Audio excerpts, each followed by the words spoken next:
We are live. Hi there, this is Solitary Ronan from Solitary Ronan Films, and welcome to another Ronan Nazarin Talks. Obviously, you know the usual suspects with Nazarin Prod. We've got the Vulgarian Troglodyte or demonic Philistine, who has killed the last of Santa's reindeer.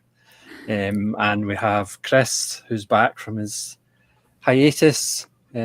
He was touring South America looking for every video shop to see if they had a copy of Tom Hanks' Big. Or if you're looking at it as lighting, he's in hell. Just depends which way you want to go. Yes. Changing it. There we go. Oh, nice. So today we're just having a generally relaxed chat about what we watched in 2025. There may be films from 2025, but generally there'll probably not be films from 2025. Just first time watches or re-watches to show a film in a different light as we've evolved. Granted, not very well, but we've evolved and changed since the last time we watched some of these films.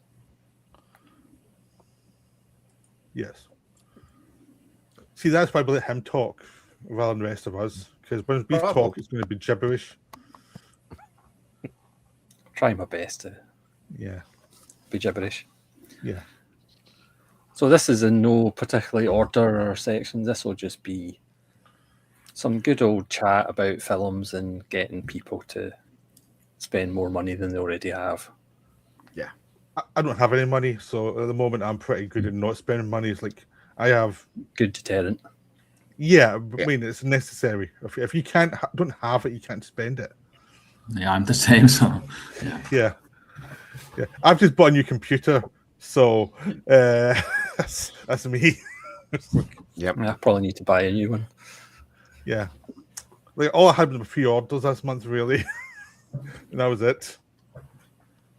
So, who wants to go first with you can either do them individually or little groups or whatever.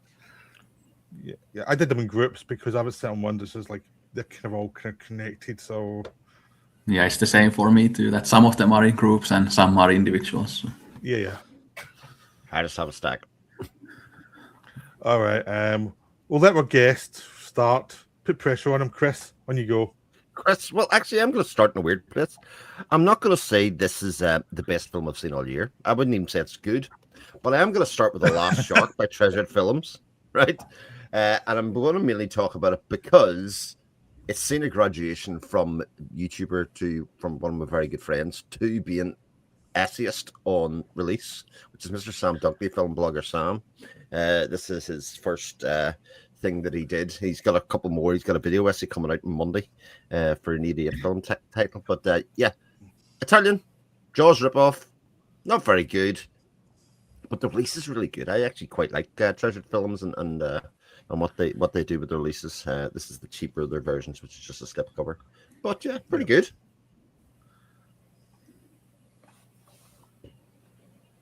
All right, are we going counterclockwise or clockwise? What way we're going to go? Guests first, so.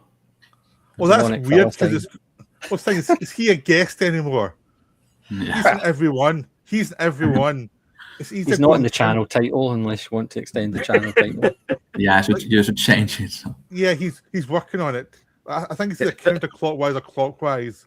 I'll let you choose whether you want to go next to last. Oh, why don't you go next then? I don't want to do this, so I'll pass it on. My list's so long, I want a massive yeah, right. So I'll just go for since Chris went for the schlocky, I'll go sort of schlocky-ish. These are ones I've got the box sets for. Deep Reach. And these are Doctor Who's box sets. Yes. Which this is the Tom Baker season 13 and the John Pertwee season 7. I'm sure there's other ones. I watched all the John Pertwee ones this year, all his episodes this year. I've just got this one through. I haven't watched them yet, but I've seen the episodes before, and this is my favorite season. So I'm really looking forward to January. Come January, I'm having a blast with these. And we see my background. I've got tons of them. there's only a few left to come out now, so I'm hoping they have the full collection. So I'm a massive old Doctor Who fan, so this as every year. I think I put this up last year, and I'll probably do it next year. This is a delight. I love these old box sets. There's lots of extras, some of which I watch, some of which I don't. Some of them are a bit geeky, but it's very enjoyable, and you get a lot for your money. So that's my first choice. Yeah, I love those. They are great. Especially the new extras, as you say, Peter. The ones that are like sort of documentary, like, or they go into somebody's life and just live in their house for like 3 days and then follow them around. They're really cool extras, like things that you wouldn't see on many other kind of releases.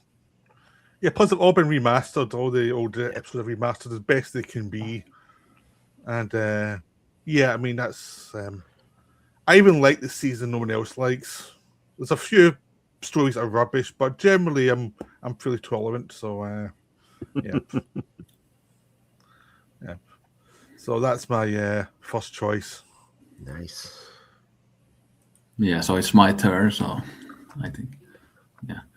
But I'll just say first that, like, I had such a terrible film watching year, probably the worst one I've ever had since I became a cinephile, both in terms of numbers, but also in the way that I only managed to find like one new favorite the whole year. When like last year I probably found like 15 or something. But anyway, I'll start with one kind of great physical media release. It's the Nagisa Oshima set from Radiance, the Radical Japan Cinema and State. I had seen like 5 of these 9 films before getting the set, and I haven't watched the rest yet, but I rewatched Death by Hanging, and such a great restoration for that one. And I also had the chance to check out the booklet, and such a great huge booklet that has like interviews and essays and everything. But I was so happy when they announced this, because this was something that I really wanted, and I'm also very excited because they said that they are gonna release more of these Radical Japan sets. So I'm very excited to see what those will be. Obviously, who knows, they might be more like Japanese New Wave, or they could be something else too, but I think I'm definitely gonna get more of these when they come out. But yeah, such a great release, and definitely get this one. I think it's limited to 5,000 copies, and it's now been out for like 3 weeks or something. So yeah, nice. Yeah, it was on my list as well. I've done a video for it, but obviously it won't be out until January. I mean, for me, it's a bit of a mixed bag, but as far as the release is concerned, it's absolutely essential if you're into Japanese cinema or history of cinema. I didn't realise Death by Hanging was so funny. yeah, But it is really great. I mean, I did say if it was like 10 minutes shorter, I think it would be arguably my film of the year, or certainly the film of the year. You have so many, because every I know. video this film of the year. And like the ceremony's brilliant, and Boy is fantastic. A couple of other ones I wasn't as high on, but as far as the extras, I mean, the extras are amazing.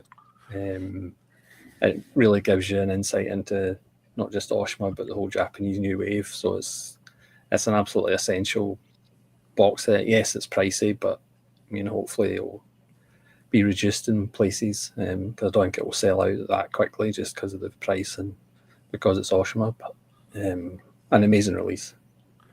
Yeah, I had so many buys this year. It was like, I can't afford this one. It's like I have to wait and hope for a sale or something. It's like, there's only so much you can afford in a year. Yeah, I kind of had to force myself to get it with that price, because I knew that I couldn't miss this out. So Yeah.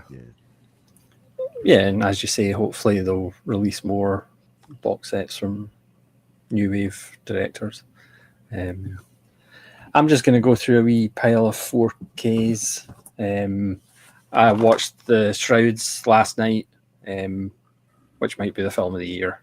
Obviously, I'm biased, and it's one of Cronenberg's funniest. If it is his final statement on the final statement, then it's a rather good final statement. Master and Commander finally got a 4K. Oh yeah, which is absolutely wonderful. A film that should be more well known, a classic case of timing. It was finished before Pirates of the Caribbean, but it was stuck in post when Pirates of the Caribbean came out. So when this came out, nobody wanted to watch it. Should have had 5 sequels, but in some ways it's good that it didn't. But looks absolutely wonderful, especially the action scenes, and the sound is a lot better on 4K. So I'd highly recommend that. Before you go on, I've just done a video on the way back, which is his film after this, which is also a very good film. It's not as good as Master and Commander, but it is a very good film, a very underrated film. I'd just seen it; I'd never seen it before. And just to rub it into Chris, I watched it on a projector. Well, there's the first. Anybody with the Christmas bingo card will have just had their first drink. Yes, indeed. There we go. Yes.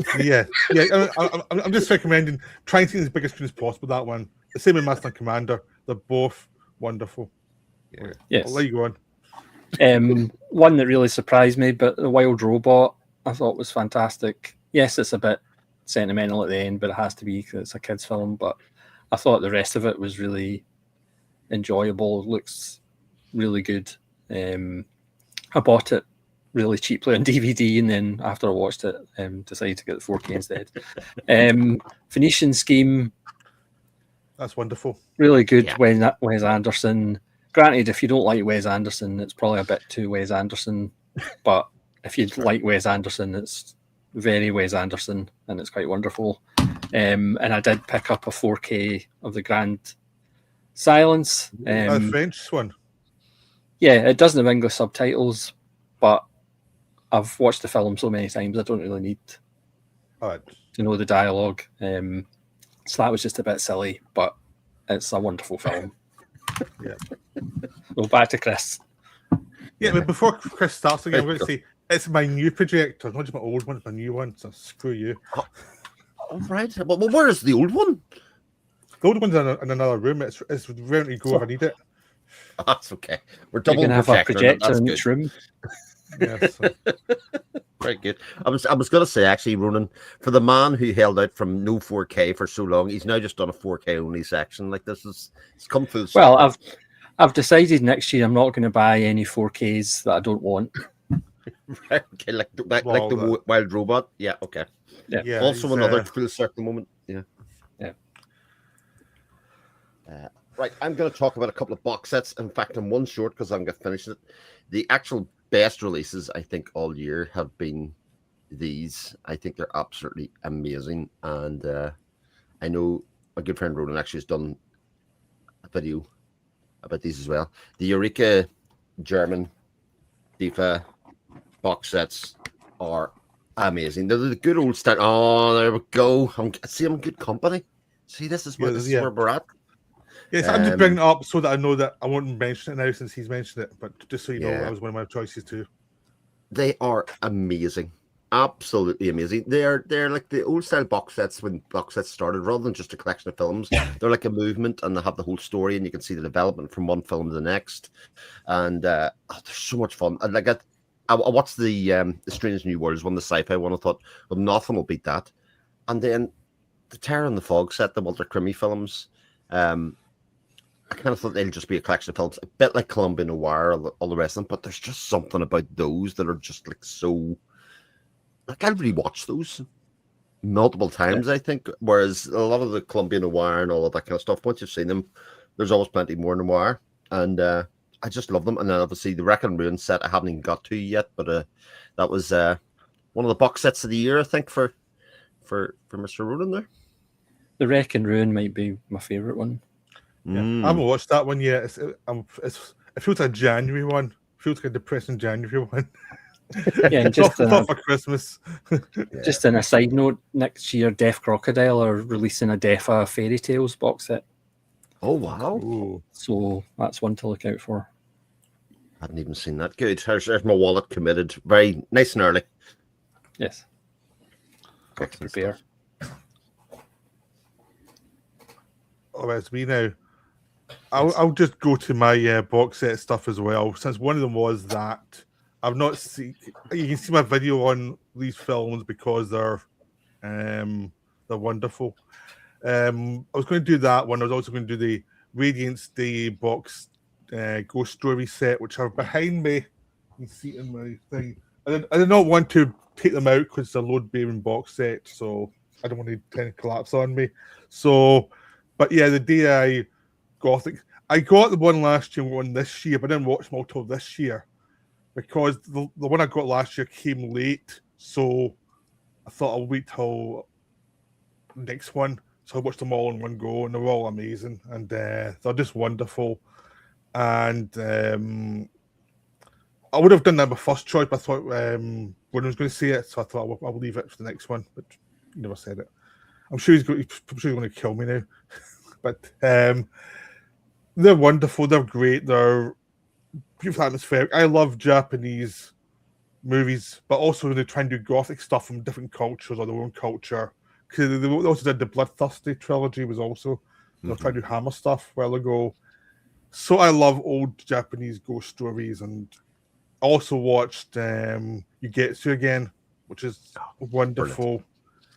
So yeah, these like old ghost stories, they were part of my Halloween celebration. I'd have a grand old time, and you know, I would say there's one film, the Ghost of Kasane Swamp, which was the one in the box that I thought, oh, that looks rubbish. That was the best one. It's so cynical and so dark, and it's like, oh my god, this is brutal. So but it's a great collection. So go see it. But also go see the Deafer ones, and go and see my video on the Deafer ones because I'm quite pleased with that one. Right, that's me. Yeah, I just picked up the 88 Films Takashi Miike Over Your Dead Body, which again is a variation of the Ghost of Yasuda, or whichever the famous ghost story is, which blends the story being acted out in a play and off stage as well. So that was out last Monday, so I'd recommend that one as well. All right, you Philistine. Yeah, so now I'll just mention the one new favorite that I found this year. It's not available on, I think, physical media currently. It only has like out of print DVD, but I managed to find a 1080p copy like online. But it's called Il Mare. It's a South Korean film from the year 2000. It's like maybe like a surreal version of The Shop Around the Corner. So it's about like two people kind of falling in love through sending mail to each other. But there's a twist here that it's like a magical mailbox. So one of the people is like living in like 1998 and the other one is living in 2000. So there's a 2-year gap, but then the mailbox kind of manages to send those letters like 2 years into the future and 2 years into the past. So that's kind of a weird twist. But in terms of the style and aesthetic, it's very kind of Wong Kar-wai. It has that kind of hypnotic, beautiful style to it. It's very dreamy, quiet, and chill, but very beautiful. And this film, I just absolutely fell in love with it. Yeah, it's kind of like an artsier Asian version of, again, The Shop Around the Corner, or whatever that remake of The Shop Around the Corner was, like You've Got Mail or whatever it's. Yeah. That story, but done quite differently.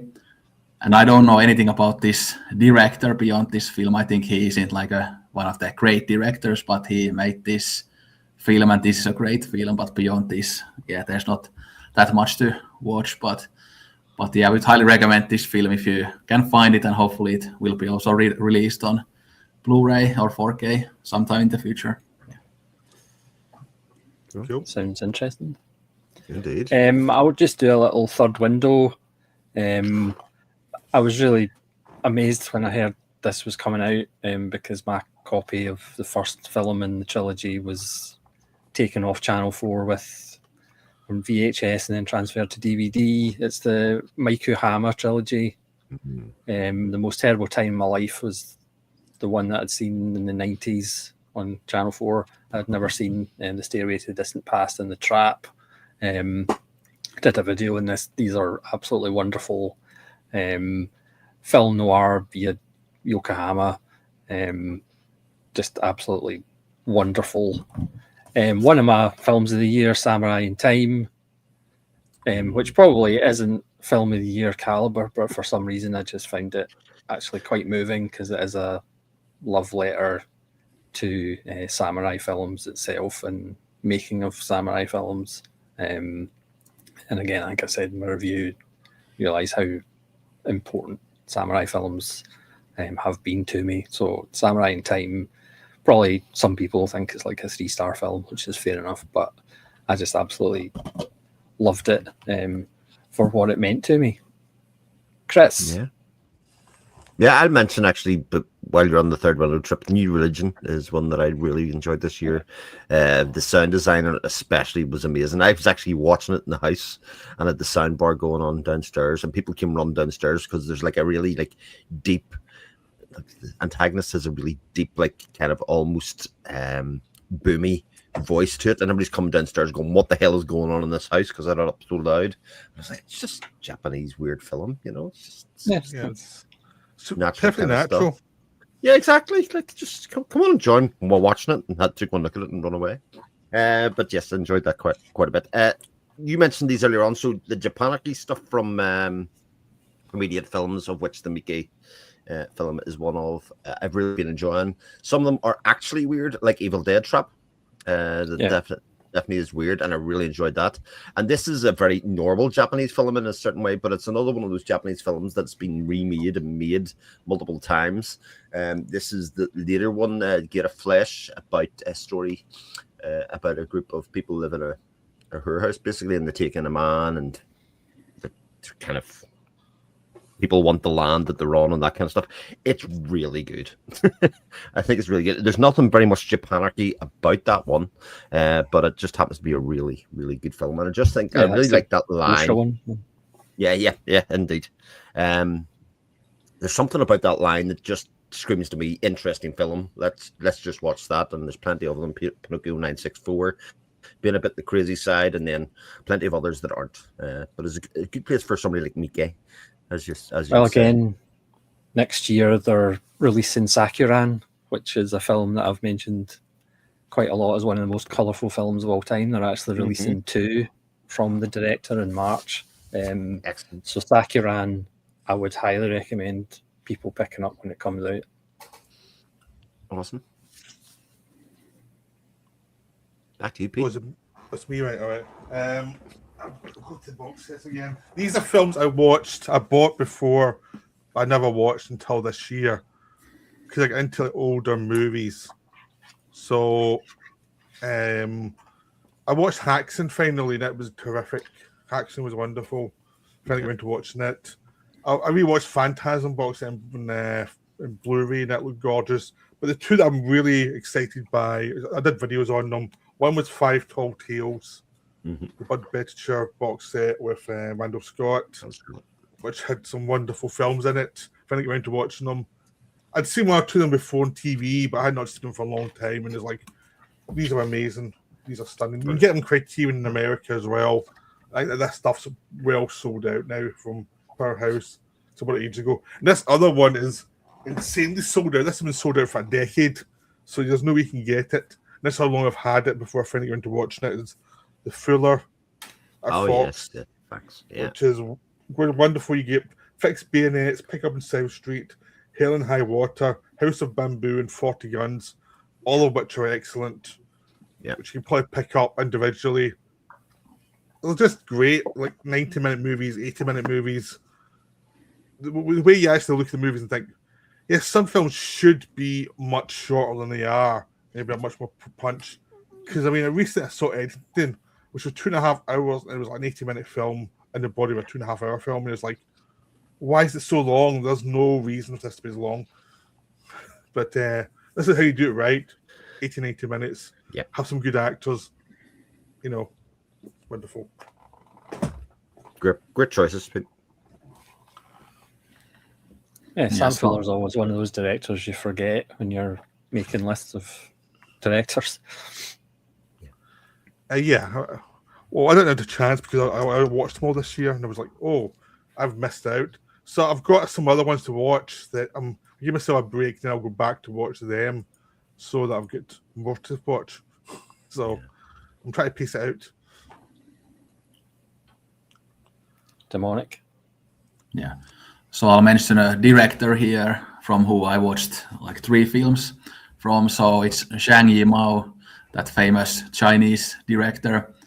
So I watched House of Flying Daggers, and I had been meaning to watch that for like 20 years, basically since it came out and when I was a little kid. But I finally watched it and enjoyed that quite a bit. But the 2 that I enjoyed the most, like one is called To Live, and the other one is called Judo. I thought both of those films were absolutely amazing. And for the longest time, I've thought that Zhang Yimou is kind of a style over substance type of director because he has a beautiful visual style. But the films that I had seen from him before, I thought that there wasn't that much going on there beyond the visuals. But these films kind of changed my mind, especially To Live. It's such a complicated portrait of like Chinese history and the different ideologies there and how life changed in the 20th century. And it's a pretty incredible film focusing on this family, but it also focuses on the whole of China and again the culture of China. And then Judo is this bit more maybe minimal and kind of intimate and micro level type of film, but I thought that that might have been even my favorite one. It even had some dark humor in it. I think probably most people don't see the humor there, but I thought it was really funny when this kind of old guy, for example, dies and this kid laughs when he dies. Like that scene was really funny. I mean, it doesn't make any sense when I say it, and if you haven't seen the film, but I thought that that scene was just hilarious for some reason. But yeah, great trio of films, and I'm really excited to watch more from him. I had only seen like a few before this, so I still have many more to watch. I think these are available in the Zhang Yimou Gong Li set that came out like a couple of years ago. Yeah. I don't have the set, but hopefully I can get it sometime in the future, although I think it might be out of print, but we'll see. There is a standard version of it, so there is a smaller version of it you can get. Yeah. The story of Kui Zhu is fantastic, about a woman who seeks social justice after her husband's kicked in the nuts. It's one of the best kicked in the nuts films you'll ever watch. I mean, there's a recommendation. His first like 6 or 7 films are excellent. Yeah, I would avoid The Great Wall, though. The Great Wall was terrible. That's another director made it type of thing. Yeah. I'll just do Second Run because again, we all love Second Run, but again, they never really get the exposure they deserve. Another one of my films of the year, Pharaoh, which is a Polish film about Egypt, of course, which looks absolutely stunning. It looks like a 4K, even though it's not a 4K. It's just shouldn't work. I mean, again, Egyptian speaking Polish kind of takes you out of the, because we're all so used to Egyptians. But just absolutely stunning film. And then one that I was really happy they released because I had it in a collector's edition cardboard sleeve. Who Wants to Kill Jesse, which is just a wonderful, silly comic book come to life. Vaclav Vorlicek film. We need more Vorlicek in our lives. And then, yes, I have been critical of Daisies. I'm not a huge fan of Daisies, but Vera Chiklova's Traps is one of my favourite castration films. Just an absolute joy. And I would certainly watch this before I watch Daisies again. I know that's sacrilege, but castration over Daisies. All Daisies fans, he's a moron.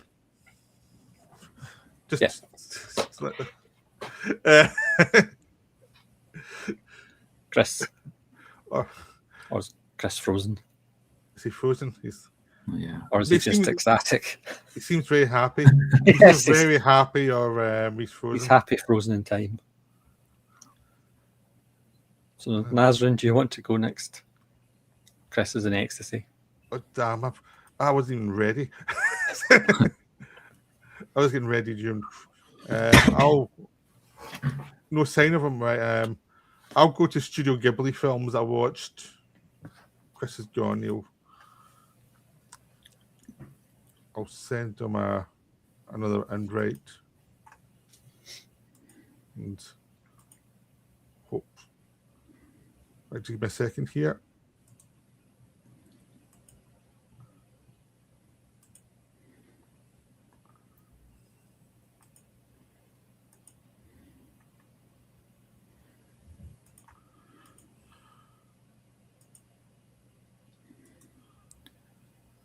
He comes in late, but now he leaves early. So Yeah, that's the same one, so it should be. Oh, here he is. He's coming back. Add stage. We'll see. Something's going on. It's usually my computer that crashes. Hey, don't jinx it. It might still happen. I'm still waiting for your cat to appear. Yeah, she's Yeah. sleeping by the radiator. yeah, I have one cat film on my list that kind of reminds me of Ronin's cat. So, Yeah. What the hell is going on? I'm going to see his message being Facebook. He needs to put another hamster on the wheel.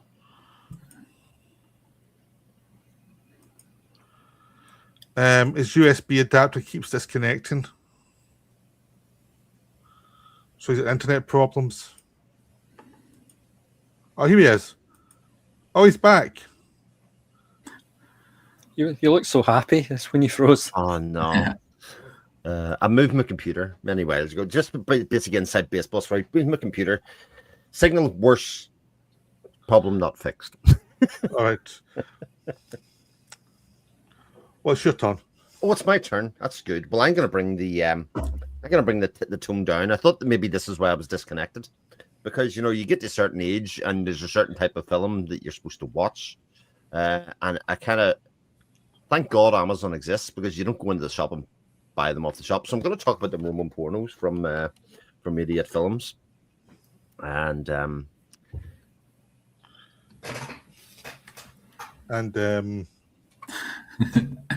I thought these were going to be strange, and they are strange. So yes, most of them are not great, to be fair. But I think it's fascinating when you have a whole studio that decides they're going to go down one particular line and just kind of make just completely porno films. And in the face of that sounds kind of like weird. But also what it created was this kind of space where as long as you did or followed the rules of the film, you could do with anything you want. So they basically were art house films. And they...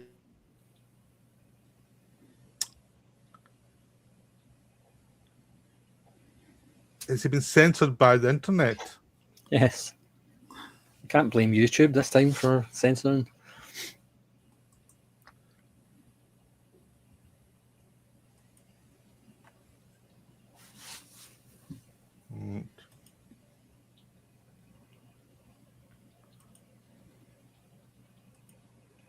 Yeah, I haven't bought any of those line so far. I mean, I suppose I should, because some of them are Japanese.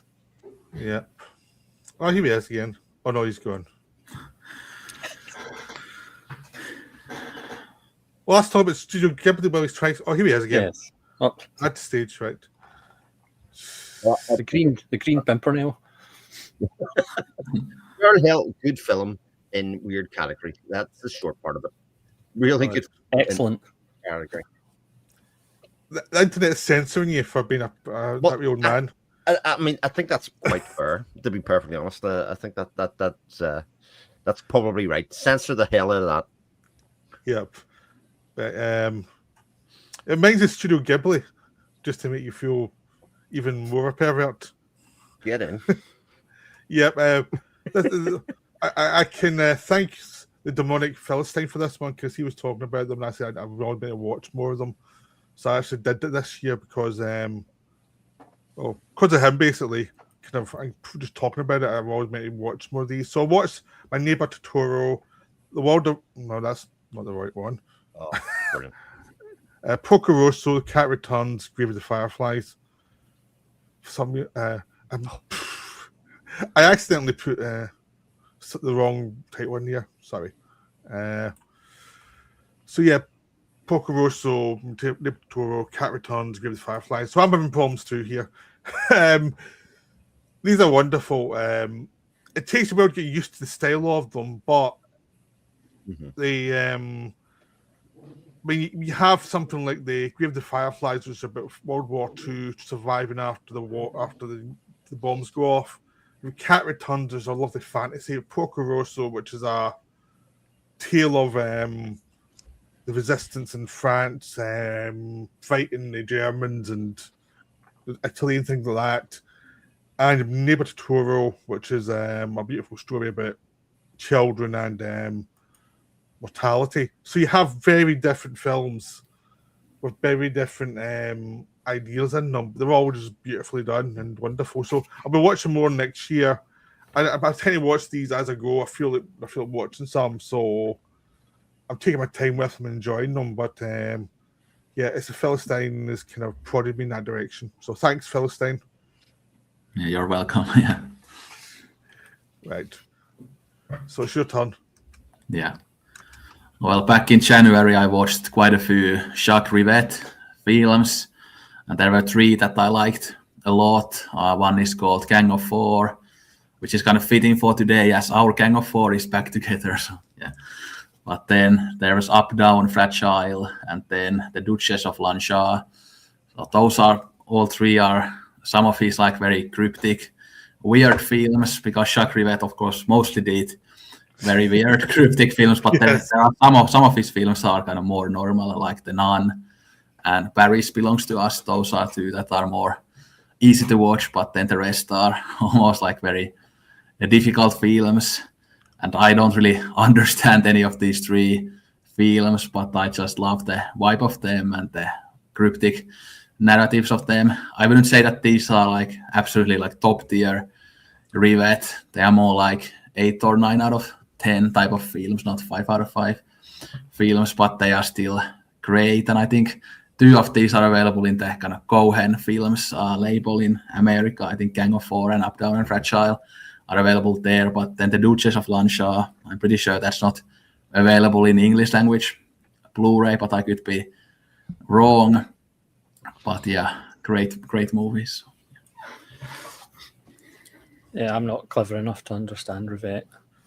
I love Rivette. I haven't watched much recently with him, but I've got some in the backlog I have not watched yet. So it's that thing is like another thing with one of the directors. Some teams you're in the mood for them, and other teams I'm not. And when you're in the mood for them, I'm really happy to watch stuff. But I'm just going to go through some random DVDs and a couple of Deaf Crocodiles. So another one of the French New Extremity, The Ordeal or Calvary or Calvar, which is a wonderful little film about a guy being lost in the French countryside, which is never a good idea if you watch French extremity films.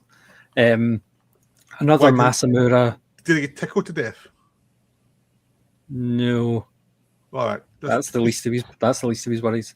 All right. Another Masamura, Wife Confesses, absolutely brilliant with Iyako Wakeo, who's probably my favourite person in the entire world. Paul Schrader's Master Gardener finally picked that up. Another excellent late Schrader. And Revanche, which is a game of 2 halves, but the second half is absolutely brilliant and elevates it into a completely different film. The first half is kind of so-so, but the second half has moved it into a new kind of realm of wonderfulness. I bought that. I haven't watched it yet on his recommendation. Yeah, and a couple of Deaf Crocodiles, The Golden Fern, Jerry Weiss, wonderful fairy tale, just absolutely magical and quite fantastic. And then Polish rock opera, of course, The Devil's Bride. Of course, which is absolutely brilliant, amazing imagery and wonderful songs, which always helps in a musical. There's nothing worse than a musical that has bad songs. So that's a couple from Deaf Crocodile that are well worth checking out. Chris. Nice. So, any more pornos? While you've just mentioned, Just was wondering. No, I don't actually. No, we're all out. We're all out. In case the kids are watching, you know. Well, I was going to say they're buried deep in the shelf, Peter, so they're not that easy to get to. So we'll see. Yes, Ronan mentioned Deaf Crocodile, and I sort of was looking at Deaf Crocodile, going, "God, when are they going to do like no animation?" And then they do no animation, and you're like, "I wish they would do more animation." So I could talk about the treasures of the Soviet animation, but I'll talk about Plimpton, and I'll talk about Married, A Strange Person, Mutants and Aliens is also out this year as well. Yes. I think I finally totally got Plimpton in the subversive nature, and I think mainly helped by the fact that over those two releases, there's an amazing interview between Dennis Bartok and Plimpton himself, and actually, in some ways, the interview is just as important by the release as the disc, because it's absolutely amazing, and it's sort of like this great window into a filmmaker who was just sort of doing what he wanted, you know, and in his own weird way. And I do love the artwork in the front of these cases as well. So there's Plimpton. I'll give a shout out for Plimpton, because obviously they started with what was the first one? The Tune. The Tune it was. The Tune? It was the Tune, Yeah. indeed. Yeah. That was the Tune that I ripped the case off when I was taking the plastic off quite famously one time. But there you go. But yes, lots of Plimpton, and I just want more Plimpton now. That's just the way it is.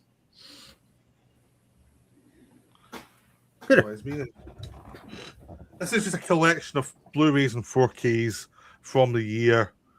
I'll just show a few. Infamous, one of my favorite films by Bresson. I'm really happy to find a decent copy of it. Yeah, it's like this is one I've had for years, and I've been dying for a good copy of it.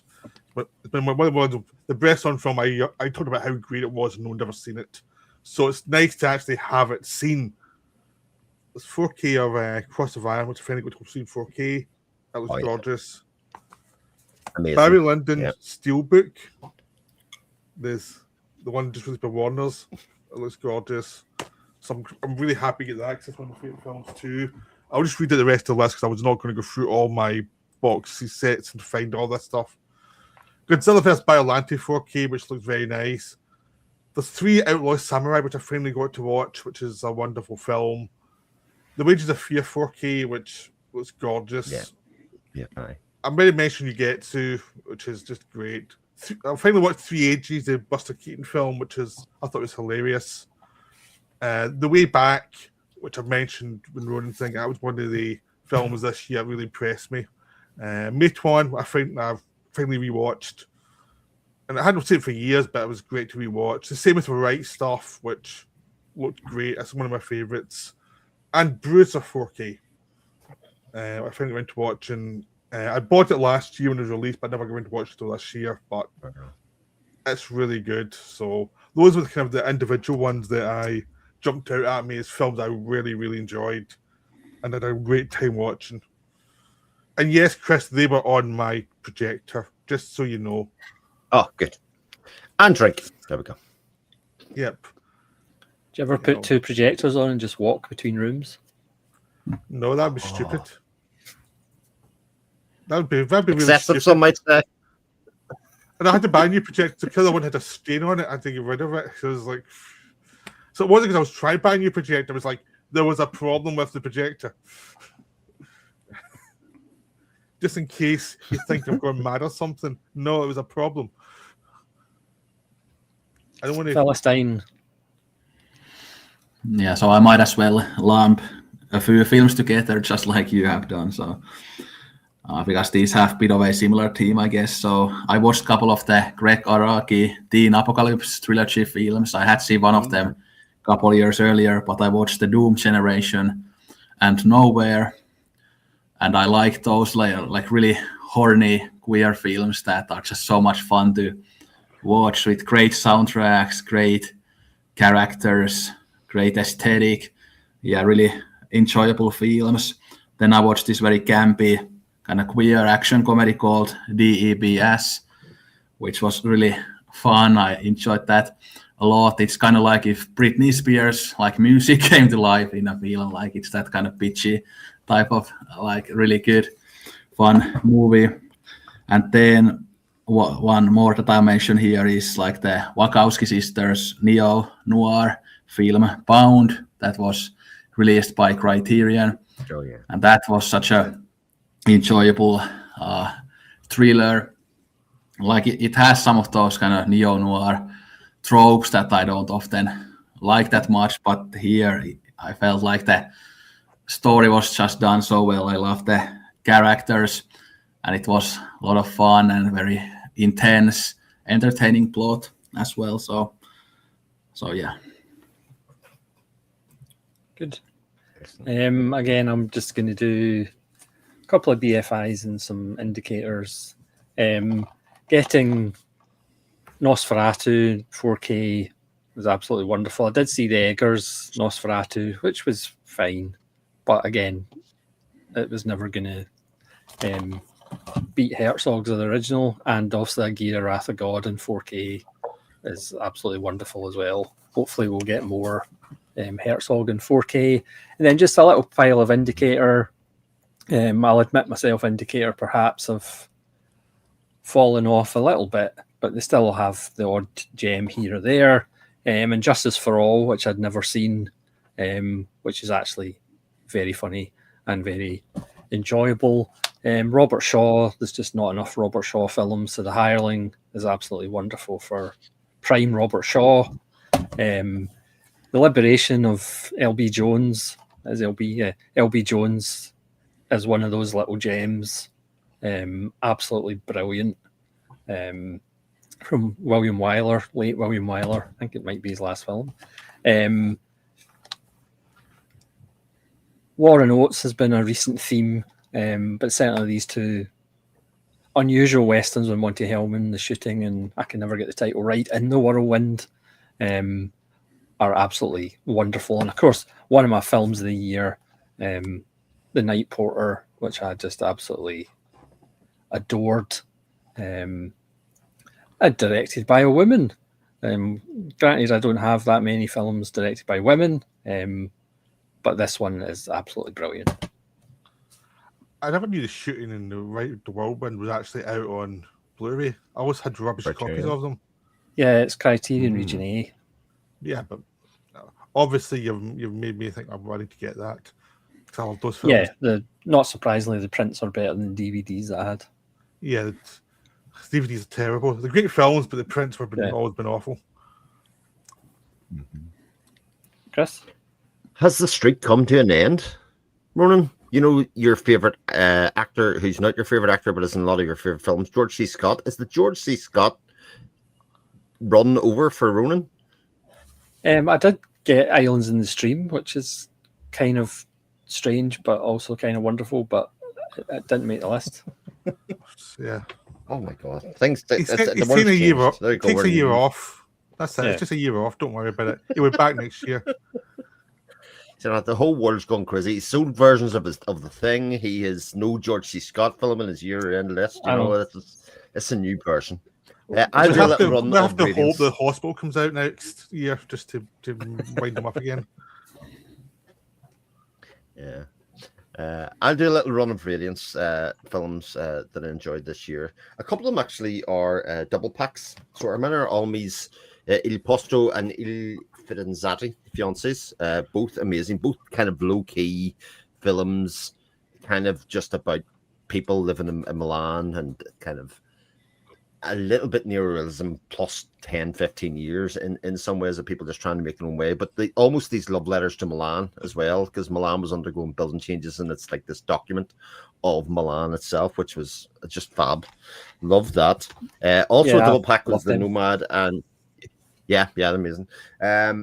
Nomad and My Heart is an Eternal Rose, Patrick Tam, Hong Kong New Wave kind of films as well. Again, kind of nothing extraordinary about them, but just kind of these love letters to the places and people of like the early 80s, as it was. It's great. And then actually probably one of my favorite releases of the year, The Beast to Die, which for all of the Karakawa films that I've seen, this one is so moody. It's so dark. An amazing central performance at the start of it. It is just, it's gripping the whole way through. and it has like a nasty streak through it as well. I think in terms of what it's trying to portray as well. I actually think this was a great film. Absolutely. Yeah, I've had a lot of Radiance I bought this year, but I haven't really been watching them, so I need to kind of. It's just my timing is like. And now suddenly hit a run of watching tons of them, depending on my mood. So Yeah, they now do gift cards for that Radiance fan in your life. All right.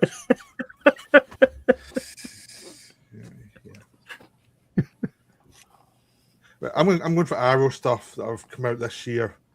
Because Arrow can be good, hit and miss, but I think this year they've done some good stuff. The first one is not the best film, but the release is brilliant. And this is The Cell, which is, in some ways, is not a very good film. But in this film, you actually get a special cut of it where you can actually see it in a different ratio. And it's been remastered by the cinematographer that actually looks gorgeous. And seeing it a bigger screen really helps. When you've seen it remastered properly, it really does help. You can say projector, it's fine. You can say it. There's no moratorium on it. Yeah. You see why I don't mention what's projector now. But yeah, I'm not sure this is sold out now, but the version with that special thing, because they do that for certain films that have got other versions of them. You have Jason X, which is so stupid but wonderful. It's such a dumb film. But to see it in 4K, to own it in 4K, a film this stupid is delightful. I had so much fun with this dumb film. Dark City, I just got the basic version because I've got I need some Blu-ray of it, and so I got it for the director's cut, and it looks gorgeous because the theatrical cut of this film is terrible, or not very good. The director's cut is what you want because it makes sense. The Long Kiss Goodnight, which is another one that's total pulp but lots of fun. That's Rennie Harlan. Mm-hmm. Yep, Rennie Harlan. One for the Finnish boy. Yeah. Terminal Man, which I got this year. Seagull. It's a lovely film, very underrated. You get director's cut where you lose the stupid start of it. Yep. Because there was an early section in the film that the director didn't want, so you can get a director's cut where you don't have that. So very happy to have. Because I had the Terminal Man in a different version, like a European version that was okay looking, but not as good as this. And finally, In the Mouth of Madness, which is there's running of that as his. I gave you plenty of time to bring these up. I gave you tons of time to bring it up. It's a gorgeous box set and a gorgeous film.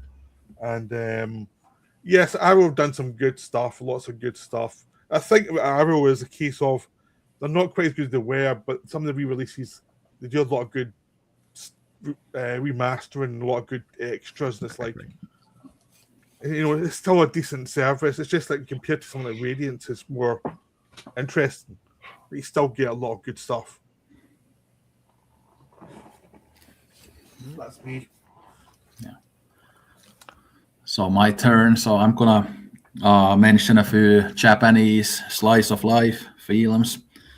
So one is called We Made a Beautiful Bouquet. So that's about a couple and how they could go through different stages of life. They go through the honeymoon period, but then the reality of life hits them because of the toxic work culture in Japan that kind of destroys everything good in life. So I had a great time with that. It's directed by Nobuhiro Doi, who is more known for like TV work, I think, than films, but he has made some films too.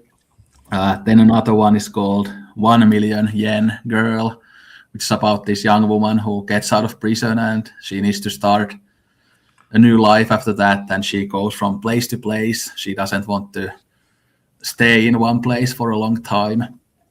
So that was a good, like, basic slice of life film. Then one of the most enjoyable films that I watched this year is called BL Metamorphoses. It's about this young teenage girl and an old woman, and they become friends because they both are into manga. And that was kind of a very relatable film for me because I can kind of relate to that how special it can be when you find someone who has the same interests as you, and then you connect through that interest. So that's great. And then back in the summer when we did the Little Scene Films Deathmatch, I mentioned Kamame Diner by Naoko Ogigami. So that's probably my second favorite film that I watched this year for the first time. It's about a Japanese woman starting a restaurant in Finland. And the restaurant is still in Helsinki, actually, like 20 years since this film is released. So the restaurant is an actual restaurant in Helsinki. And even this year, I've seen some like Japanese people doing vlogs from their trips to Finland, and they always visit that restaurant. So I should visit that myself someday.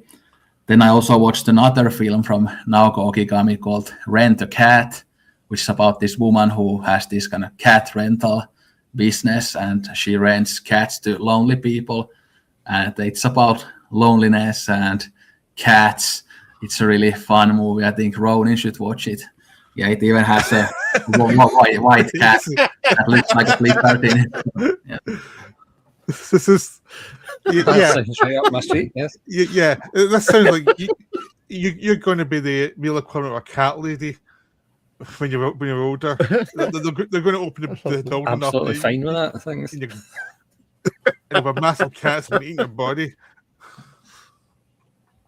At least they'll get a meal when I die. Yep. I'm just going to go through a fairly random stack fairly quickly. Just a couple of umbrellas. Long Weekend was amazing.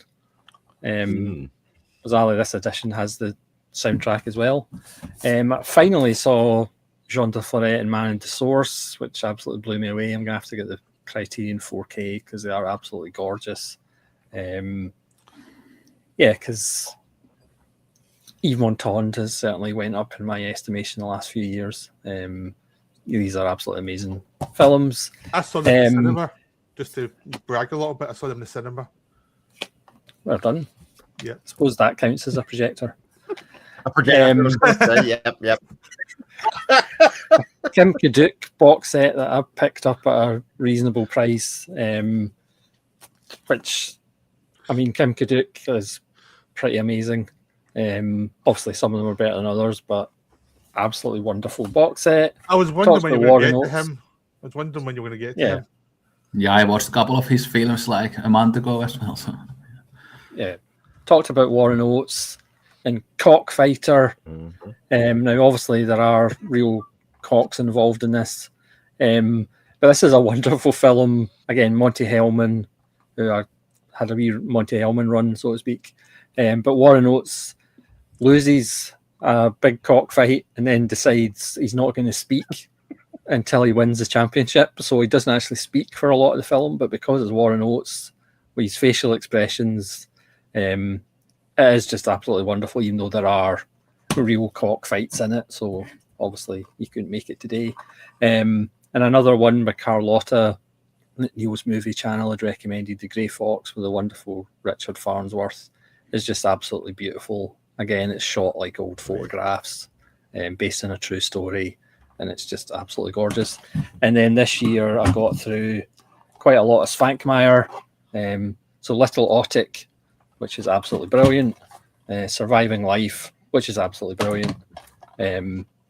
Lunacy, which is brilliantly absolute. And Conspirators of Pleasure, all well worth seeing, and you can pick them up. But unfortunately, due to my conversation with Deaf Crocodile, I brought up Svankmajer, and they said that the Svankmajer kind of brand is not interested in high definition at all, and there's no way they'll ever be in Blu-ray, pretty much, which is a bit sad. But Bizarre as well. There you go. yeah, Strange. I would love Faust on Blu-ray. Okay.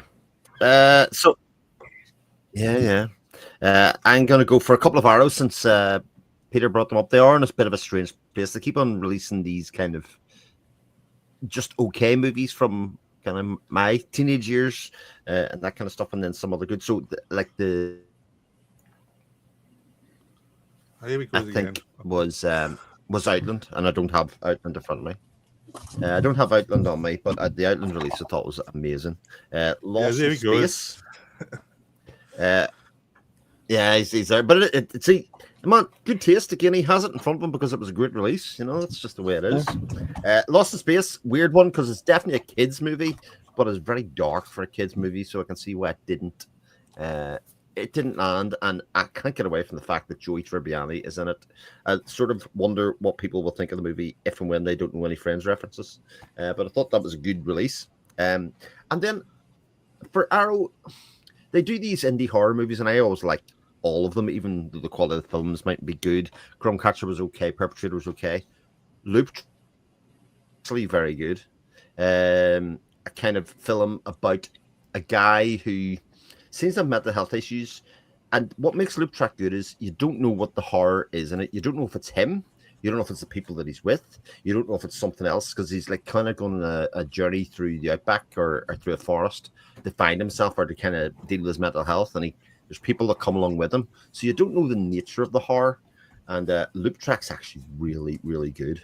I could compare it to other films within the collection, within Arrow, but it would give away about the nature of the horror, so I'll just leave that there and say Loop Track is excellent. Yeah, the thing with Arrow is, if we've got a low budget horror movie, sometimes I just buy them on iTunes to check them out first, and if I like them, I'll buy them. If Pro not, tips. Yep. I forgot one of the Arrows when I was talking. I didn't realize once I stopped talking, I forgot one because I've not watched it yet, but I've just got it, which is the Shaw Scroll. Oh yes, look at this.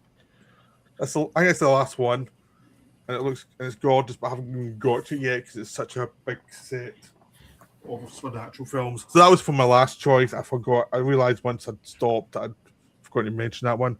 But my next one is, this should please Ronan. It's Kamikaze Girls in the World of Kotoko or Kanako or whatever. These are wonderful. I like the one that he doesn't like, World of Kanako, more. Well, it's not I don't like it. My expectations, I think, are so high after Kamikaze Girls that everything else the director does is just not quite as good. Yeah, see, I really love Kamikaze Girls, but I really like to dump into the other one. So yeah, they were very good, enjoyable choices, which I had been harangued by someone in this chat to watch. I'm not saying who, but someone, I was bullied into it, I would say. Is that fair? It'd be Philistine as well. Is he? Oh. Yeah, I was the one who watched it first, and then Ronan watched it. So yeah. I felt like, I had to do it just to save my bragging rights a little bit, and not actually. I was getting socially excluded. Is the best way to put it for not seeing these films. So I just think there's two kinds of people: people who have seen Kamikaze Girls and people who haven't. Yeah. Which group do you want to be in? Well, it annoys you, the other group.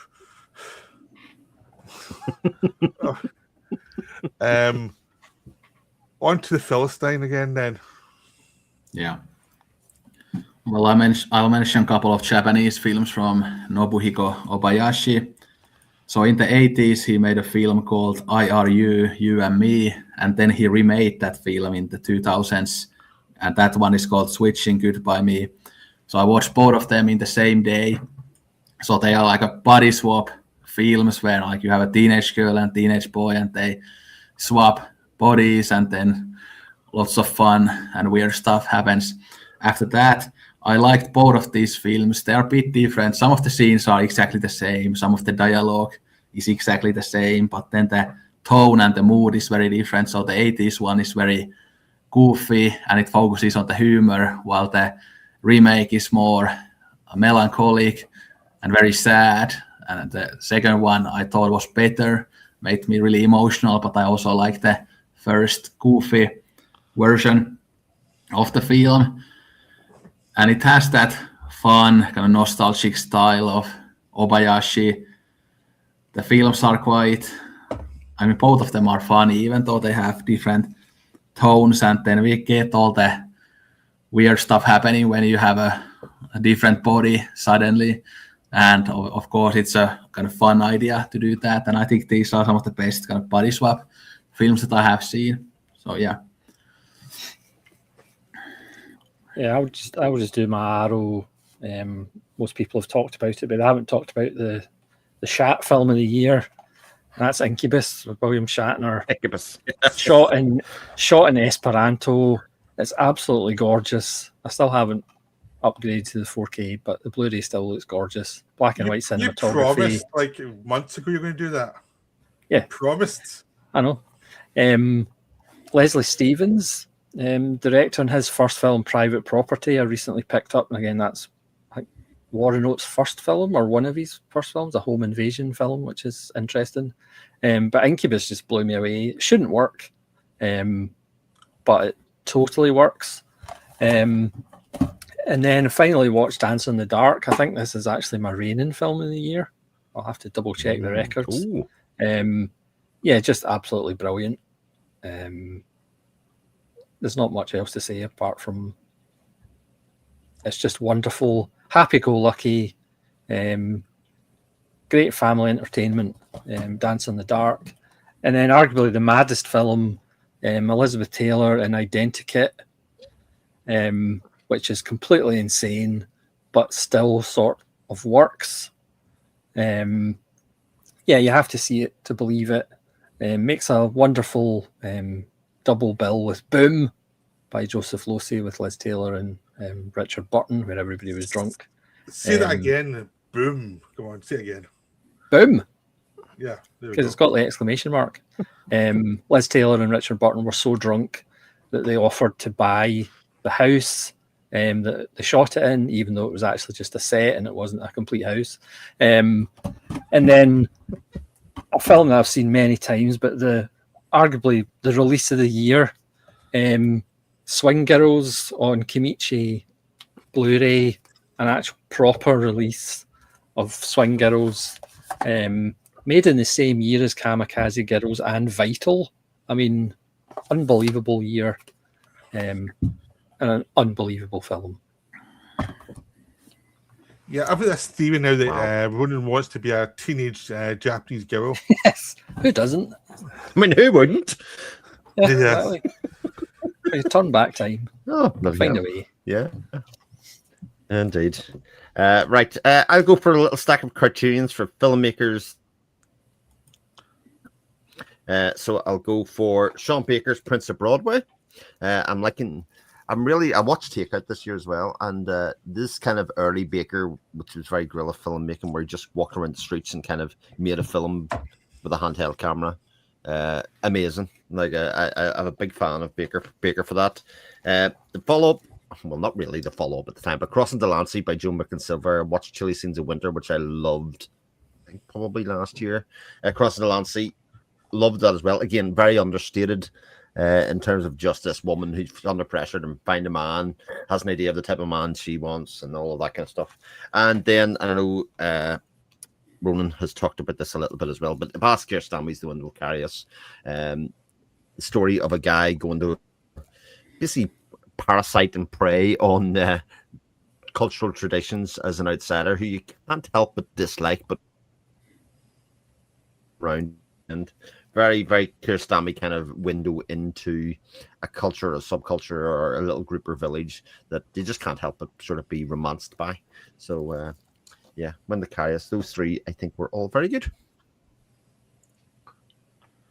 Yep. You paused for a second there, but I think we got most of what you said. Oh. There was a... yeah. Damn. It was maybe just for effect. Yeah, maybe he ran out of things to say and he just acted as if he paused. And so he was like, I need to think for a second. Also possible. Yeah. Right. But my next one is basically two filmmakers, double bill from each filmmaker.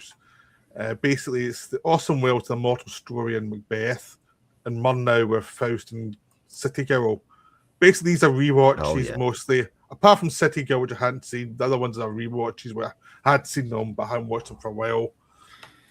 And it was just great to rewatch them and just see masters at work and just see, like, it's just reinvigorating to see people who know what they're doing and get an idea of the scope and the scale of the filmmaking, and just to rub it into Chris again. Yeah, I watched him on Projector, and rub it into Ronan, the fact that he got me into projectors in the first place. Just don't blame me; it's his fault. But but these were just great to rewatch. I did videos on them; they were just phenomenal. That's why somebody's a nice to go back and rewatch a film and see it properly and in detail. Just wonderful. So on to the Finnish boy again. Yeah, I'll mention a couple of films here. So, well, this one I mentioned also in the summer when we did the Little Scene Films podcast, but it's The Annihilation of Fish by Charles Burnett. A really good film about two mentally ill people in the same apartment building, finding a connection between each other. That was a good one. And then another one that I really liked is the new Mike Leigh film, Hard Truths. I thought that was absolutely amazing. One of his best films. It's about this angry woman and how she deals with people, and it's about her family life. And Mike Leigh films are always very special to me. I mean, they always remind me of my own life as well, and people that I've met and people that I have known, because of course these films are about normal people. So, and that's often preferable to the films that are about some rich assholes and stuff. But yeah, great movie. I think kind of a return to form, I guess. So yeah. I'll just do a wee ratings run again. Radical Japan. Didn't love every single film, but such an important set. And again, Radiance in their short time are basically kicking everybody's posteriors. Got into a run of Todd Solondz, so Palindromes is absolutely wonderful. Again, you could argue Todd Solondz is a one-trick pony, and that's probably fair, but his trick is very enjoyable. So good.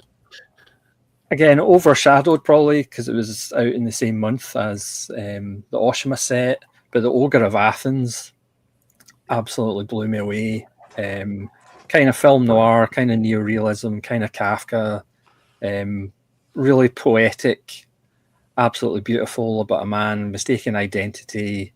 He's mistaken for a master criminal, and obviously he's a kind of salary man who's a nobody, and obviously that boosts his ego that he's, a couple of women are interested in him just because of his fake reputation. But again, just absolutely gorgeous film that really blew me away. It's a kind of similar reaction to The Bandits of Orgo Solo by Radiance, perhaps not on that level, but an absolute masterwork. And then another one of the French Extremities, which is also in the Umbrella Extremity Volume 2 box set, In My Skin. I just absolutely love this as well. As a woman likes to do things with her skin. Just absolutely fantastic stuff. And again, Radiance. Again, I'm not buying every single Radiance, but mainly not the Jack Rivette ones. But great stuff. Slap him. Shots fired.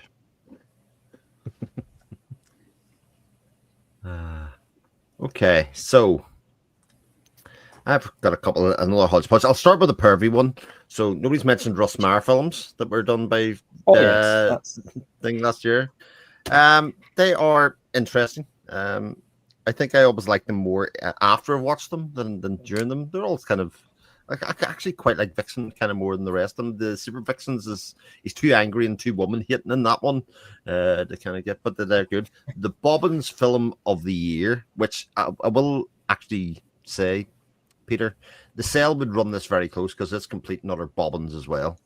But the Perfume of the Lady in Black is complete and utter Bobbins from start to finish, but it's one of the most visually striking films I think you'll ever see in terms of what it tries to do, but it's just like an enormous amount of fun. And the other one that I want to mention in terms of the Hodge, because Red Peony Gambler set, which I enjoyed quite a lot of. I believe there's like in typical Japanese style. There's like 17 of them or something. If we get more, that'll be great. Like the Prison of Abashiri as well. More of those, more sets in those two lines would be absolutely fantastic by me, because they are all great fun. Okay, cool. These are films I watched and streaming, and I've actually watched. I don't have physical media of them. It's Quentin Duplex films from France. So I've watched quite a few of his ones from this year. The Rubber, The Second Act, Incredible But True, and Deerskin, which I had a blast with. They were just so much fun. Just ridiculous sense of humor, absurd sense of structure as well. But they always seem to get something else beyond what they were saying they were about. And it was just like a world of just like wonderful absurdity and not taking it too seriously. And I had a blast with them because they really have a lot of fun with male pomposity and how crazy women are at times, and just how crazy people are, and how the insanity that people go through just trying to make sense of their lives. So I had a blast with these films. I'm looking forward to seeing some of his newer films and see some other ones I've missed, but these were great. So that's me for that one. So I could mention some action movies that I watched. So I finally watched the John Wick movies. I had seen the first one a long time ago, but now I watched the second, third, and fourth one, and I thought that they got better. So the fourth one, I think, is the best one. But I like all of them. I think, again, aesthetically, they are some of the best-looking films of the last decade or so, and some of the best-looking action films in general. Of course, there's not much plot there. It's just the action scenes, and the plot is like very boring. I don't care about the plot, but just the aesthetics and the action scenes are great. Then I also watched, I rewatched the Triple X State of the Union. That's a film. Yeah, I that was one of my favorite movies as a kid. So, and I was inspired to watch that due to our last Ronin Azarin chat where we talked about some of these bad films. And then on the same day, I rewatched The Scorpion King. Bloody hell! And such an awful fun movie. Again, there's Was that between rivets? Yeah, no, the rivets were back in January. But yeah, well, this was day before I watched one of Ronin's favorite films, On Body and Soul. But yeah, anyway, The Scorpion King, it has a great fight scene between The Rock and Michael Clark Duncan. I really enjoyed that. And yeah, I have seen that film probably 30 times because I watched it as a kid all the time. But then some more action films. So I watched Spawn, which might be the worst film I've ever watched. It was just released by Arrow. Yeah, it's awful. Absolutely. It's so awful. I'm a big fan of Michael J. White, but yeah, he doesn't really save this film. Yeah. But then I watched Mortal Kombat Annihilation. Absolutely terrible. Yeah, that might be worse than Spawn. Yeah. This is like one of the Peters. What the hell is this? Yeah. This feels like a confession of depression. Yeah, were you feeling masochistic, particularly? Yeah. And I watched the new Mortal Kombat from 4 years ago, and I think there's a new one coming next year, which is a sequel to this. So I'm looking forward to that. This was actually surprisingly good. Just like Nazarin said to me, before I watched it, that it's actually a fun movie.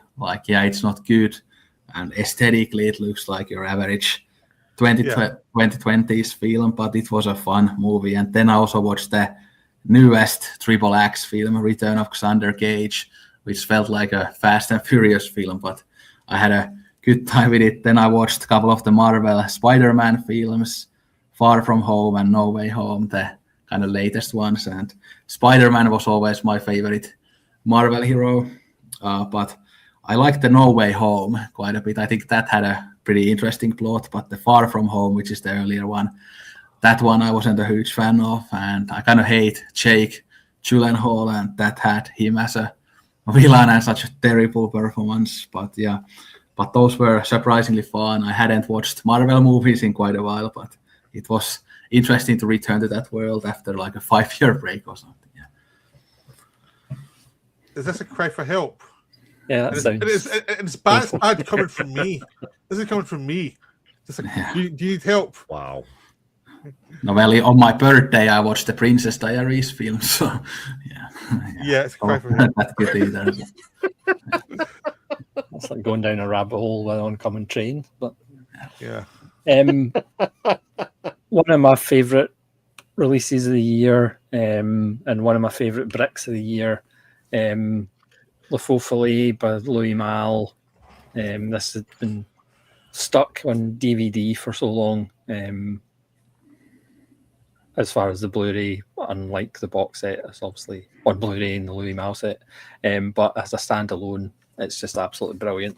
And Louis Malle is kind of underrated a little bit, but certainly he has a few masterpieces in his back catalogue. Then one I just saw recently and absolutely adored, The Lion in Winter.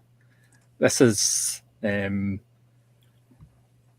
hours of people verbally abusing each other. It's absolutely fantastic. Katharine Hepburn got an Oscar. Peter O'Toole should have got an Oscar.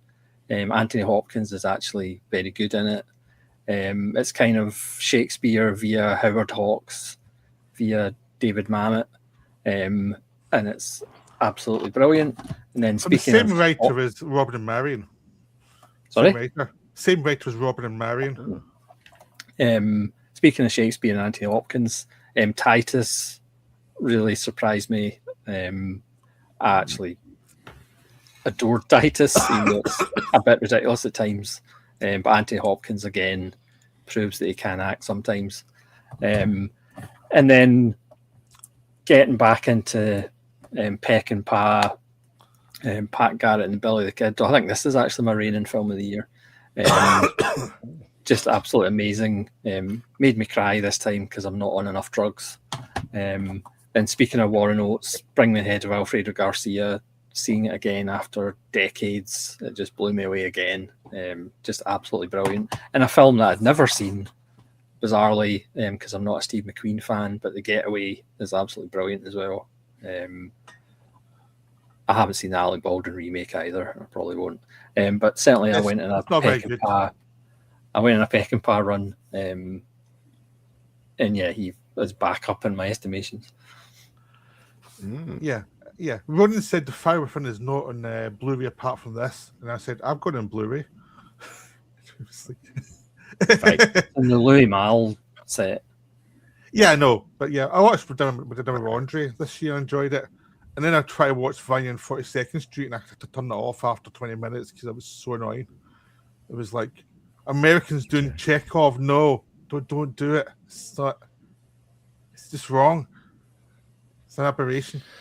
I watched that too, but I liked it. I watched it after I read the play. So Yeah, but the thing I watched, I read the play after that. Then I watched a Russian version, which was very depressing, and I enjoyed it a lot more because it felt much more like the play. But Vanya, I just annoyed me. It's just Walsh shown as Vanya, just like, huh? Chris? Cool.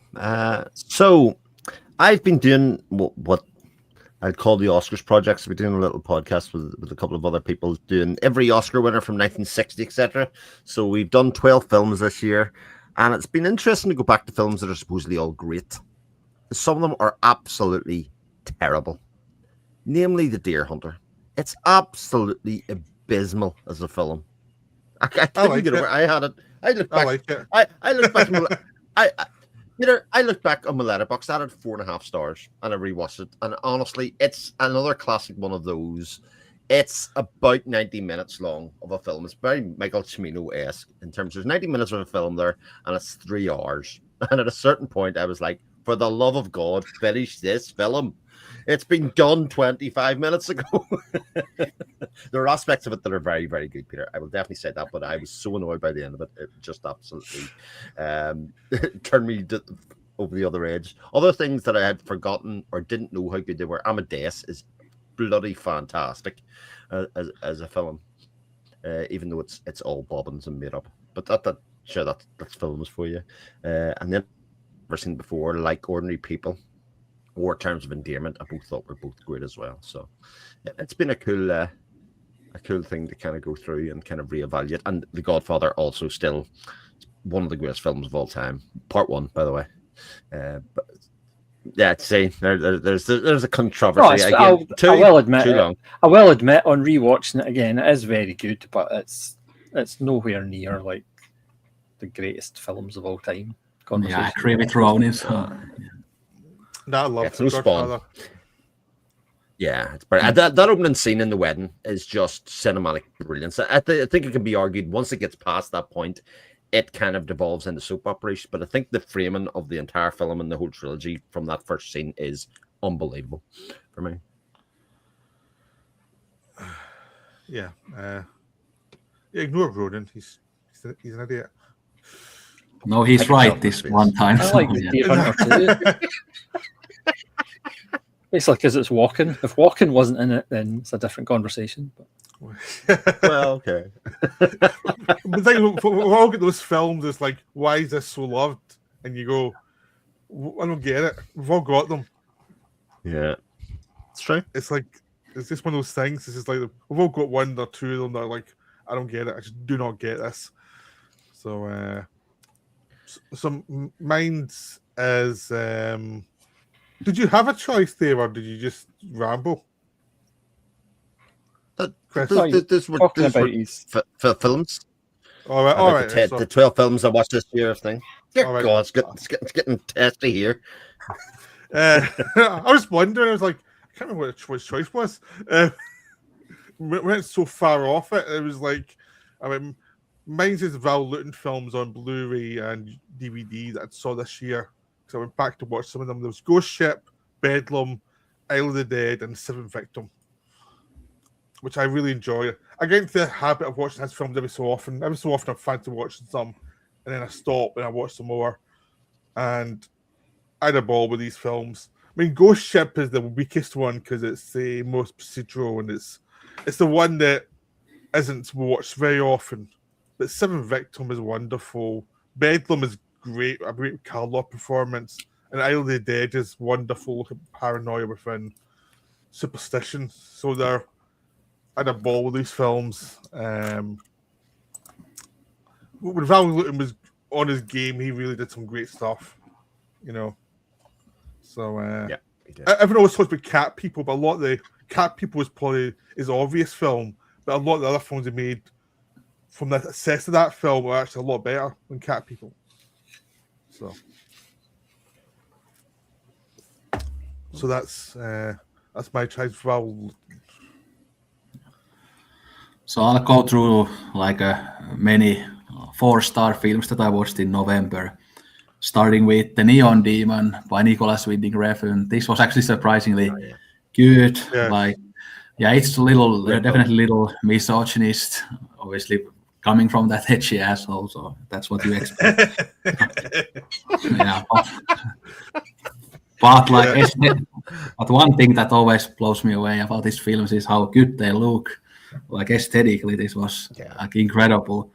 But then some of their dialogue is like very juvenile as always. Yeah, it's like the women are talking like 16-year-old boys. Like it's just ridiculous, like sometimes. But yeah, overall a good movie.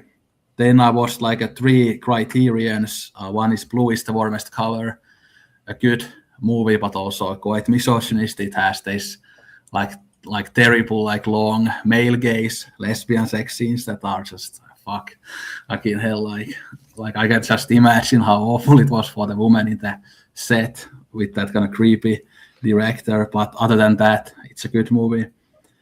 Then I watched Francois Ozon's Summer of '85. It was the first time I got into Francois Ozon's work, and it was a good movie. Nothing like amazing, nothing very unique, but a good movie.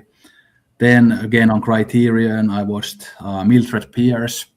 I had been meaning to watch that for a long time, and yeah, good classic for this movie. Then I watched Jonathan Glazer's Birth. A good, really weird movie with great Nicole Kidman performance. Then I watched a couple of films from this Japanese director called Sabu. He's like a famous Japanese comedian. But this was the first time I got into his films, so I watched a film called Bunny Drop, which is about this guy who has to take care of this young girl from his family when the girl's like father dies, and there's this kind of family scandal because it was a weird relationship. But yeah, that was a good kind of slice of life movie. And then I watched this kind of a mix of slice of life and action thriller called Mr. Long.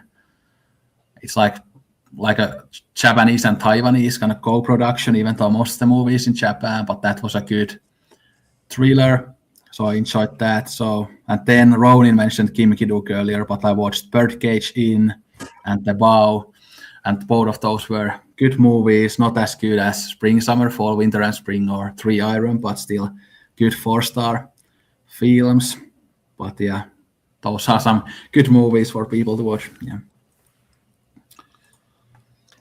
Yeah, I'm just going to show one more and then just some that I didn't actually pull. But a film that shouldn't work, but does. The Man Called Noon, which is just this wonderful odd western directed by Peter Collinson, who died 41, who did a bunch of stuff, some Hammer stuff. Richard Crenna plays a gunslinger who has amnesia, so he can't remember who he is, which is perfect for Richard Crenna. It gives a wonderful performance. Farley Granger's in it. It has an amazing soundtrack, and they team up with a woman to fight off Farley Granger, and it's just absolutely wonderful. Stephen Boyd, who's always underrated, I think, is in it as well. But the score is just ridiculously amazing. Again, more Monty Hellman, Warren Oates, China 9, Liberty 37, which doesn't have a proper release, but really should because it's amazing. The Shout with Alan Bates, Tim Curry, and it's just insane, but somehow works with John Hurt. Vera Cruz, Burt Lancaster, and Gary Cooper. Holy Spider was wonderful. Brief Encounter, I finally watched and I actually really liked it. It was more playful as far as structure than I was expecting, and it was a lot better than I was expecting because I was expecting to hate it, to be honest. Women of the Photographs is a lovely little Japanese body film, I guess. I finally watched Love Exposure, and it was finally a Sion Sono film that I really enjoyed. Granted, I haven't watched that many, but Love Exposure was actually quite fantastic. And obviously more Masamura and more Gosha, and come down to just 5 Goshas to go. Vinegar Syndrome, the film movement, have just released 2 more Goshas. Onamasa, the Japanese Godfather, which is better than the Godfather because it's Nakadai. And Tokyo Bordello, which I haven't actually seen, but that's on the release as well. So I'm down to just 5 Goshas to watch because I do love Gosha and Masamura, if you haven't noticed. No, we haven't. Really? No. But Onamasa, the Japanese Godfather, is better than Coppola's Godfather. You may have mentioned that a few times. Yeah. Oh, who would you rather have, Marlon Brando or Nakadai? Both? That's not even a question. It's not even a Nope. question. Nope. Wrong.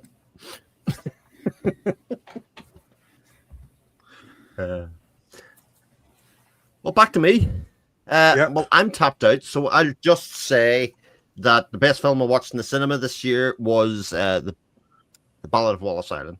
A film that I actually stayed for the entire credits of, not because it was a post-credit scene, but because everybody just kind of sat in this kind of very serene, kind of peaceful, nice state. It's nothing amazing. It just showcases the comedy of Tim Key, which can be hit or miss depending on what you think about Tim Key. But if you like Tim Key, you'll like Ballad of Wallace Island. And yeah, I enjoyed that quite a bit. Okay, I've only got a few left. I'll just do them all as one. It'll be simpler, really. So the Asian fun films, I rewatched World of Gigantuas and had a grand old time watching that. Yeah, it's so much fun.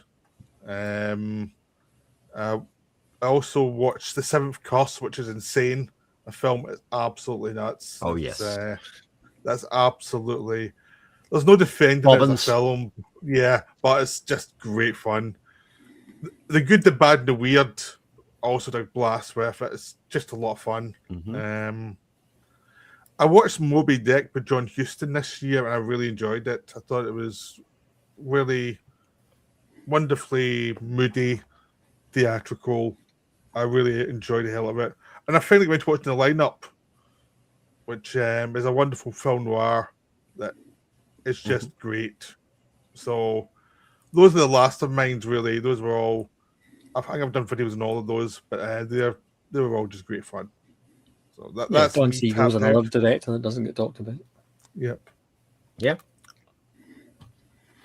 Yeah, I'll just run through quite a lot of films from my Letterboxd diary. I kind of went through my list already, but now I just mention other films from my diary that I liked. But so there was some fun teen comedies that I watched back in March.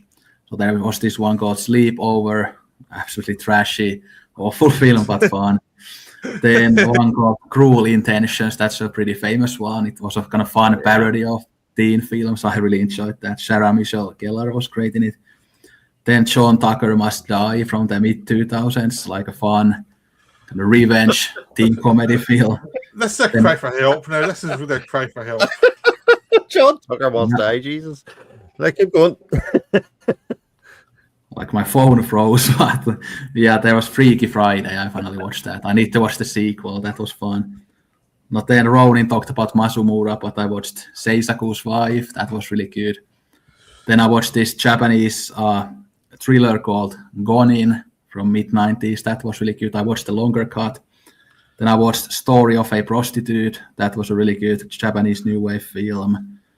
And then a film called Mio on the Shore, good Japanese slice of life film. Seventh Code, a decent Kiyoshi Kurosawa film. And another Kiyoshi Kurosawa film I watched, Doppelganger. That was decent one too. What else? Well, that's pretty much it. Yeah, I've got a Kurosawa double bill coming tomorrow in my videos. Yeah. Nice. So just a little preview. I've got. Yeah, one of No, my... no, no, no. Not that Kurosawa. The other Kurosawa. Yeah, Kiyoshi Kurosawa. Kyusha. All right. Although I've bought a few older Kurosawa films as well. I've got Seven Samurai, High and Low, and Stray Dog. I've got all of them recently. Stray Dog. I've Yeah, watched we them. were on the 2 for 15, which is Yeah, that's what I got them from. fantastic. That's ridiculous. Yeah. Honestly. Just mention one more Criterion, which again was another one of my kind of holy grail from DVD hell. The 32 short films, but Glenn Gould finally got a Blu-ray release, which is a wonderful film and arguably one of my favourite biopics. But the favourite film I watched in the cinema was Kung Fu Panda, because that's the last time I've been in the cinema. All right. Get in. Should say one other thing, actually, that none of us mentioned, and that is the Hammer box sets. Yes. So, I bought loads of them. Only watched 3 of them. As did I. Yeah. Yeah. So, Four-Sided Triangle is the one I'll give the shout out to because it's one of the lesser seen Yes. ones that I really enjoyed. Actually, Four-Sided Triangle. I thought that was really, really good. Yeah, that's the thing. I'm a massive Hammer fan, but it's that thing is I'm not paying that money for them. It's just like, no, it's too expensive. They are OTT. There's no doubt. Yeah, but the Yeah, book there are are standard just editions. ridiculous. Yeah. Yeah, that's true. Yep. Yeah, I think I've got them all already in Blu-ray. It's like you have to really tempt me to just say we give a little remaster. Doesn't really do much for me. You have to really tempt me with Hammer stuff now. If they do a Devil's Ride out, then it'll be... He'll be riding out to order it. Yes. Or Dr. Jekyll and Sister Hyde. What a double. What a double act, eh? What? Oh, he's frozen again. Or he's just showing off how much he can hold his lips like that. Yeah, I mean, two of my favourites are the two Quatermass films, but it's like I'm not paying that money for them. Just not. It's got to be. Well, I'm stupid, obviously, and I did. Yeah, Fair, definitely. yeah. Well, I got the big box set of Shawscope, so I can't say I'm not stupid. I was going to say you're cramped poverty at the start there, Pete, about not being able to afford Radical Japan, and up pops the purple behemoth. You know, it's like Yeah, but here's the thing though. But this, I had lots of vouchers from the whole year. No, Also, we've all done it. my birthday just happened as well, so I only paid out of my own money like £40 for that. So that's not bad. Should have bought Bargain. 2 for backup. Bargain. Shut up. You should wear the discs out. Yeah. Uh, Discord. Of course, that one is the one that's in danger of selling out because there's quote unquote horror films. And we know what the horror community's like. They'll buy Yeah. everything. Yeah. It's actually a lot better box than you looked into when you actually looked through the desk. It was like, there's a lot of good stuff here. There's lots of interesting things going on here. So I was quite pleased. Although I sent the trailer to a few people and they were laughing when I said I've got it. They were like, of course you do. So patronizing. So like, you idiot. I don't think they respect me very much. Outrageous. Yeah, I like the "oh yeah they do" response there. That really, that was really moving. You know. Yeah, Oh, dear. Another wonderful film. Another wonderful year for films and for watching Absolutely. films that film are. buying. Yeah, I mean that's the thing. I actually figured out I'd probably watch more old films than I had new films this year, as I would do every year probably. But that's just the way of things. Like, I actually saw a lot of good films released this year, which is very surprising. When I actually looked at my list of what I'd seen this year, or what I thought were good films, I was like, this is better than normal. I don't usually get as many as this, but I'm sure we'll pay for next year. Because normally if you had a good year, you probably get 2 bad years coming out following it. Just the way of things, but The old ways are the best ways. yeah. I actually saw an old film last night that I had not seen. Nighthawks, the Stallone film. I'd never seen that one. So I was Oh, like, yes. this is actually a lot of fun, even though it's ridiculous. It's a ridiculous film, but it's a lot of fun just to watch. Rutger Hauer's fantastic in it. Yeah. I mean, the plot was just crazy, but who cares? Because it was just fun watching Rutger Hauer torture Stallone for an hour and a half. You know, it's kind of. And I rewatched Holy Grail on Friday night, and that was a lot of fun as well. Mike Python so one. good. So yeah. You can Yeah, I did watch Spinal Tap 2, which was fine. Yeah. It's the thing is, it's a film that's acceptable as a sequel, but not.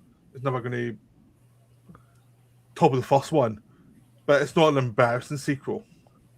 No, compared to I mean, I did think Elton John and Paul McCartney saying how great they were kind of undermined the whole point of it, but I could have easily done without them, but that's the story of my life. Yeah.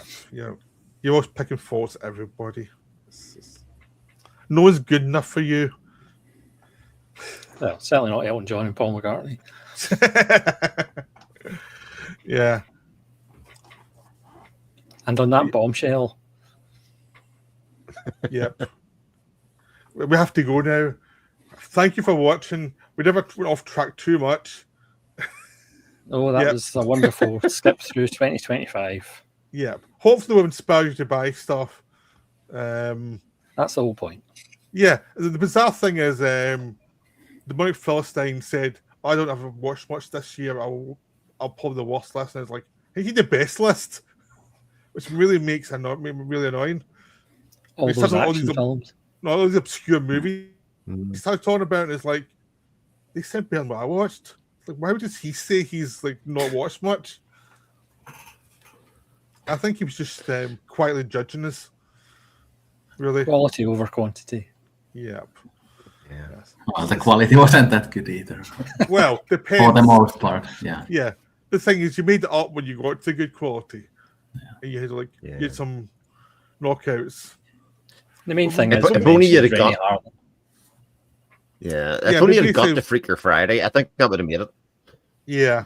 I mean, I know Spawn brings your quota down a lot, but you did still do pretty good with the other ones. Some of the other ones. After all, you had the Triple X 2. I mean, that's the mark of quality. Anyway, we're getting really silly now, so I hope you enjoyed it. Yes, thanks for watching, and hopefully we'll see you in the next year. At some point. Yes. Bye. Bye.